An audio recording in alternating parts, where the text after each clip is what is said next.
If I would have known this one thing before going into my first calorie deficit, things would have looked a lot different for me. And I'm talking about dense foods versus high volume foods. When I did my first calorie deficit, I didn't really think about volume of foods. I didn't think about how calorically dense my foods were. I was trying to eat the same foods that I ate on a bulk or maintenance, but just a smaller amount of those foods. When it comes to a calorie deficit, you want to have higher volume foods and less calorically dense foods. So what this means is during my bulk or my maintenance, I may have a lot of rice. I love rice with my meals, but when I go into a calorie deficit, for me, I don't like to have rice because it doesn't make me feel as full. I don't get a lot of rice for the amount of carbs I'm eating. It's a very small amount.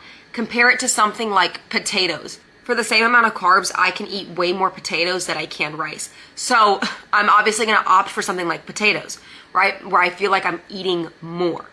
Same thing with fruit. When I'm going into a calorie deficit, I may not want to have as many bananas as I do strawberries or blueberries, fruits that are going to be higher volume for the amount of carbs I can get out of them, right? I want to feel like I have way more food to eat. This also comes down to veggies.